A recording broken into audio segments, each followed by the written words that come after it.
Hello everyone, welcome here. आज की video में हम डिस्कस करेंगे अल्कोहल इंटॉक्सिकेशन के बारे में, अल्कोहल पॉइजनिंग के बारे में। मेटालिक पॉइजन और प्लांट पॉइजन ऑलरेडी कवर किए जा चुके हैं, जो कि वीडियो आपको यूट्यूब पे मिल जाएगी। आज की वीडियो में डिस्कशन करेंगे अल्कोहल पॉइजनिंग के बारे में, जो कि इथाइल अल्कोहल है। अब जो अल्कोहल है या इथाइल अल्कोहल वो बनता कैसा है?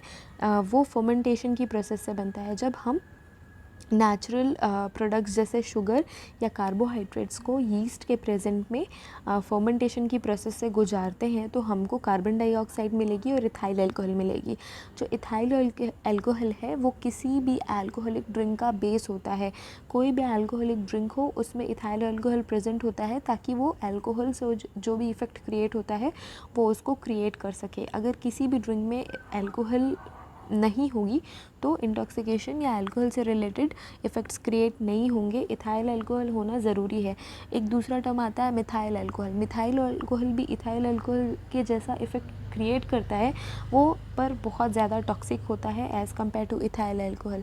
Most of the time ethyl alcohol toxic नहीं होता है as compare two methyl alcohol. Methyl alcohol के बारे में और डिटेल से आगे पढ़ेंगे, पहले इथाइल अल्कोहल के बारे में पढ़ लेते हैं। जो इथाइल अल्कोहल है वो इनेब्रिएंट पॉइजन है। इनेब्रिएंट का कोई खास मीनिंग नहीं होती। इनेब्रिएंट का मतलब लिकर ही होती है या अल्कोहल होती है। जो अल्कोहल से रिलेटेड केसेस हैं पूरी दुनिया में, 2.3 मिलियन लोग हर साल पूरी दुनिया भर में अल्कोहल से रिलेटेड इश्यूज़ के वजह से अपनी जान गंवा देते हैं। चाहे वो ड्रिंक एंड ड्राइव का केस हो या फिर एक्सेस इंटॉक्सिकेशन हो या फिर अल्कोहल के साथ कोई और ड्रग मिक्स करने से उनकी डेथ हो जाती है। तो 2.3 मिलियन लोग अल्कोहल से रिलेटेड इश्यूज़ से पूरी दुनिया में अपनी जान गंवा देते हैं। तो डिफरेंट अमाउंट है अल्कोहल का, वो अल्कोहलिक ड्रिंक्स में कितना होता है इसका कुछ डिस्कशन, कुछ टाइप्स यहाँ पे है। जैसे कि रम है उसमें 50 to 60% बस इथाइल अल्कोहल होता है। उसके अलावा जितना भी रेस्ट ऑफ द पार्ट है वो कुछ और होगा या कुछ और ड्रिंक उसमें मिली होगी, बट 50 to 60% अल्कोहल होता है। विस्की, जिन या ब्रांडी में 40 to 50% बस अल्कोहल होता है। उसके अलावा जो पॉट शेरी है उसमें 20%, वाइन में 10 to 15%, बियर में 4 to 8% होता है। तो ये परसेंटेज है कुछ अल्कोहलिक ड्रिंक्स में जितना अमाउंट ऑफ इथाइल अल्कोहल होता है उसके बेसिस पे। उसके अलावा बात करेंगे अब्जॉर्प्शन एंड डिस्ट्रीब्यूशन की। तो अब्जॉर्प्शन और डिस्ट्रीब्यूशन कैसे होता है? जो 20% है अल्कोहल का वो स्टमक में एब्जॉर्ब होता है। कितना एब्जॉर्ब होता है? 20%। और जो बाकी का 80% है वो लार्ज इंटेस्टाइन में अब्जॉर्ब होता है। और अल्कोहल को किसी भी टाइप के डाइजेशन की ज़रूरत नहीं पड़ती। डाइजेशन इसमें प्रोसेस होता ही नहीं है। जैसे हम कोई भी चीज़ खाते हैं तो उसका डाइजेशन होता है, फिर उसके जो न्यूट्रिएंट्स होते हैं वो ब्लड में एब्जॉर्ब होते हैं और उसका फिर इफ़ेक्ट हमको मिलता है न्यूट्रिएंट्स के तौर पे। पर अल्कोहल ऐसी चीज़ है, इसको डाइजेशन की ज़रूरत नहीं होती। 20% हमारा स्टमक में अब्जॉर्ब हो जाता है, 80% लार्ज इंटेस्टाइन में अब्जॉर्ब हो जाता है। क्यों एब्जॉर्ब हो जाता है, क्यों इसको डाइजेशन की ज़रूरत नहीं होती? क्योंकि इसका मॉलिक्यूलर साइज़ बहुत छोटा होता है। It has a small molecular size, जिसके वजह से सिंपल डिफ्यूजन की प्रोसेस से ये हमारे ब्लड में मिक्स हो जाता है। अब डिफ्यूजन क्या होती है? डिफ्यूजन वो प्रोसेस है जिसमें कोई भी चीज़ हाई कंसनट्रेशन से लो कंसनट्रेशन की ओर जाती है। तो अगर हमने हाई कंसनट्रेशन अल्कोहल का बॉडी में लिया तो हमारे बॉडी के और जो अदर पार्ट्स है या जो ब्लड फ्लो है उसमें अल्कोहल का अमाउंट कम रहेगा, तो डिफ्यूजन प्रोसेस होगी। इस वजह से, सिंपल डिफ्यूजन की वजह से पूरी बॉडी में अब्जॉर्ब हो जाता है अल्कोहल। इस वजह से डाइजेशन की इसको ज़रूरत नहीं पड़ती। जो स्मॉल अमाउंट है हमारा अल्कोहल का वो माउथ में ही अब्जॉर्ब हो जाएगा। स्टमक में जाने से पहले ही थोड़ा बहुत अमाउंट माउथ में अब्जॉर्ब हो जाता है, वहाँ से अब्जॉर्ब हो जाता है। स्टमक और लार्ज इंटेस्टाइन तो है ही अब्जॉर्ब करने के लिए, सबसे ज़्यादा वहीं पे अब्जॉर्प्शन होता है।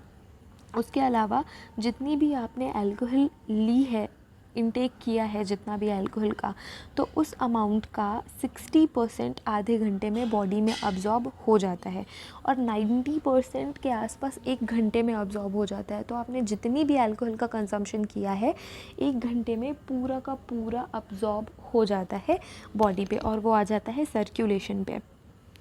और कार्बोनेटेड ड्रिंक्स जो होती है वो अब्जॉर्प्शन को बढ़ा देती है। Carbonated drinks means Pepsi, Coca Cola, जिसमें भी कार्बन रहता है, जो कार्बोनेटेड ड्रिंक्स होती है। Cold drinks, maximum cold drinks जिसमें फज़ बनता है वो कार्बोनेटेड ही होती हैं। तो जो कार्बोनेटेड ड्रिंक्स है वो अब्जॉर्प्शन को बढ़ा देती है क्योंकि उसमें बबल्स होते हैं, और जो बबल्स हैं वो अल्कोहल के कैरेज को बढ़ा देते हैं, ज़्यादा अल्कोहल कैरी करते हैं, इस वजह से अब्जॉर्प्शन बढ़ जाता है। पर अगर आपने ऑलरेडी फूड का इंटेक किया हुआ है या फिर कोई ऑयली फूड खाया है या फैट और प्रोटीन ऑलरेडी स्टमक में प्रेजेंट है, चाहे वो फूड के द्वारा आपने इंटेक किया हो या जैसे भी आपने इंटेक किया है, प्रेजेंस अगर फैट की और प्रोटीन की है बॉडी में, तो वो अब्जॉर्प्शन को डिले कर देगी। मेडिसिन के साथ भी यही होता है। अगर आप कुछ स्पेसिफिक मेडिसिन अलग होती है जिनको खाना खाने के बाद ही खाते हैं, लेकिन मैक्सिमम मेडिसिन अगर एम्प्टी स्टमक है तो वो जल्दी अब्जॉर्ब हो जाएगा, और अगर आपने ऑलरेडी कुछ खाया हुआ है तो अब्जॉर्ब होने में थोड़ा टाइम लगेगा। तो अल्कोहल के साथ भी सेम चीज़ है, अगर आपने ऑलरेडी कुछ खाया है तो अब्जॉर्प्शन थोड़ा डिले हो जाएगा। और इसका यूनिफॉर्म डिस्ट्रीब्यूशन होता है पूरी बॉडी में थ्रू डिफ्यूज़न। मैंने जैसे बताया, डाइजेशन की प्रोसेस तो होती नहीं, सिंपल डिफ्यूज़न प्रोसेस से बॉडी में अब्जॉर्ब हो जाता है। तो इस वजह से बहुत ज़्यादा ईजी हो जाता है ब्लड, यूरिन के थ्रू उसको डिटेक्ट करना, अल्कोहल को ब्रीथ के थ्रू डिटेक्ट करना, सलाइवा में डिटेक्शन हो जाता है। रेस्पिरेशन मीन्स पसीना आ रहा है तो पसीने में भी अल्कोहल का प्रेजेंस रहता है। उसके अलावा जो स्पाइनल कॉर्ड और ब्लड की फ्लूइड है उसमें भी अल्कोहल का प्रेजेंस मिल जाता है, बट इतना ज़्यादा उसका इजीली एब्जॉर्प्शन होता है कि स्मॉल चीज़ों में, जैसे कि रेस्पिरेशन हो गया, सलाइवा, ब्रीथ, ये सब में अल्कोहल का प्रेजेंस आ जाता है। अब इसका एलिमिनेशन कैसा होता है? अब अब्जॉर्प्शन जितनी जल्दी होगा उतनी ही जल्दी एलिमिनेशन भी होगा। तो एलिमिनेशन जल्दी हो जाता है। Immediately after absorption system start eliminating the alcohol. जैसे ही आपकी बॉडी में अल्कोहल अब्जॉर्ब हुआ, उसके तुरंत बाद से ही जो बॉडी है वो अल्कोहल को एलिमिनेट करने लग जाती है थ्रू डिफरेंट फॉर्म्स। 90% अल्कोहल है वो मेटाबोलाइज होती है लिवर में। हमारा लिवर है मेटाबॉलिज्म का जगह जहाँ पे 90% ऑफ अल्कोहल मेटाबोलाइज होती है।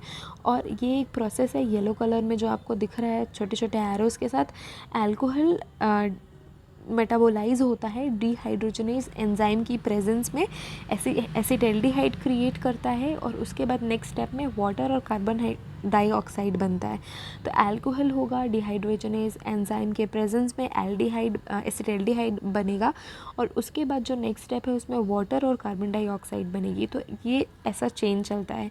जो बाकी का अल्कोहल है वो भी डिफरेंट वेज से एलिमिनेट होगा। Rate of metabolism is less than 0.02% blood alcohol level per hour. तो 1 घंटे में जो ब्लड अल्कोहल का लेवल है उसका 0.02% ही मेटाबोलाइज होगा 1 घंटे में। तो मेटाबॉलिज्म कैसा होता है वो आपने देख लिया। ये एक छोटा सा और उसी को ही डिपिक्ट करने के लिए है, जैसे कि इथेनॉल है, इथाइल अल्कोहल को भी बोलते हैं। तो अल्कोहल डिहाइड्रोजनेज एंजाइम है जिससे एसिटाल्डिहाइड बनेगा। उसके बाद नेक्स्ट स्टेप में बनेगा एसीटेट या एसिटिक एसिड। इथाइल अल्कोहल की कंडीशन में एसिटिक एसिड बनता है जो कि लेस हार्मफुल रहता है, बट मिथाइल अल्कोहल की कंडीशन में फॉर्मिक एसिड बनता है जो कि बहुत ज़्यादा टॉक्सिक होता है। इस वजह से टॉक्सिसिटी का लेवल इथाइल अल्कोहल में कम है as compare two methyl alcohol. उसके अलावा जो 10% के आसपास अप्रॉक्स बच जाता है एलिमिनेट होने के लिए, वो लंग्स के थ्रू आता है। अब ब्रीथ से हम डिटेक्ट कर सकते हैं अल्कोहल को। वो कैसे? क्योंकि लंग्स से एलिमिनेट होता है। जैसे हम सांस लेते हैं, इनहेलेशन का प्रोसेस होता है, तो उसमें भी अल्कोहल एलिमिनेट होता है। इस वजह से ही हम ब्रीथ से डिटेक्ट कर सकते हैं अल्कोहल के प्रेजेंस को। उसके अलावा रेस्पिरेशन से होता है, तो स्वेट पोर्स से भी होता है, और यूरिन के थ्रू एलिमिनेशन तो होता ही है। उसके अलावा जो कॉमनली एक्सेप्ट किया हुआ है एलिमिनेशन का रेट, वो है 10 मिलीलीटर एब्सोल्यूट अल्कोहल का। एब्सोल्यूट अल्कोहल मींस जैसे हमने पढ़ा रम में 60 to 80% अल्कोहल है, तो 60 to 80% अल्कोहल, ऐसा नहीं 100% का जो वॉल्यूम है, वॉल्यूम बाय वॉल्यूम का जो हमारे पास सोल्यूशन है, वो पूरा का एलिमिनेशन की बात कर रहे हैं। जो उसमें सिर्फ एब्सोल्यूट अल्कोहल है, एब्सोल्यूट इथाइल अल्कोहल की बात है, तो absolute ethyl alcohol, absolute alcohol 10 millilitre per hour की स्पीड से एलिमिनेट होती है बॉडी से। उसके अलावा अल्कोहल का बॉडी पे क्या क्या इफ़ेक्ट होता है? जो अल्कोहल है वो सेंट्रल नर्वस सिस्टम पे अफेक्ट करती है। जितने भी अमाउंट में आप अल्कोहल ले लो, वो सेंट्रल नर्वस सिस्टम, जो कि CNS शॉर्ट फॉर्म में हम यूज़ करते हैं, उसको अफेक्ट करेगी ही करेगी।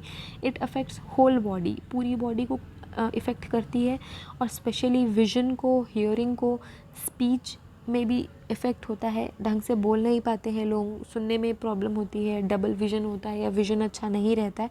तो जब CNS में कोई भी चीज़ इफ़ेक्ट कर रही है तो सारा कोऑर्डिनेशन तो ऑलरेडी बिगड़ ही जाता है। उसके अलावा यूफोरिया एक कंडीशन होती है, यूफोरिया, जो कि अल्कोहल की वजह से होती है। अब यूफोरिया क्या कंडीशन होती है? एक्सट्रीम हैप्पीनेस, पर्सन बहुत ज़्यादा हैप्पी और जॉयफुल मूड में चला जाता है, वो यूफोरिया की कंडीशन होती है। इस वजह से अल्कोहल को स्टिमुलेंट मानते हैं। 3 टाइप के होते हैं ड्रग, एक स्टिमुलेंट होते हैं, एक डिप्रेसेंट होते हैं और एक हेलुसिनेशन क्रिएट करने वाले होते हैं। 3 ब्रॉड कैटेगरीज हैं। तो अगर ये यूफोरिया वाली कंडीशन में अल्कोहल का कंजम्पशन किया है तब हम इसको स्टिमुलेंट मानेंगे। पर अल्कोहल ऐसा ड्रग है जो कि स्टिमुलेंट और डिप्रेसेंट दोनों है at a time, depending upon its concentration on your body. तो अगर लिमिटेड अमाउंट है तो यूफोरिया की कंडीशन है, तब अल्कोहल स्टिमुलेंट है। उसके बाद अगर यूफोरिया की कंडीशन से ज़्यादा पी लिया, अगर मॉडरेट कंडीशन है किसी पर्सन की, अभी थोड़ा किसी ने कंज्यूम किया है, थोड़ा पिया है, तो मॉडरेट कंडीशन में यूफोरिया हो रहा है तो स्टिमुलेंट है। बट उसके अलावा मॉडरेट कंडीशन से ज़्यादा कंजम्पशन कर लिया किसी ने तो वो स्टिमुलेंट नहीं रहेगा। It's not never be a stimulant for that particular person.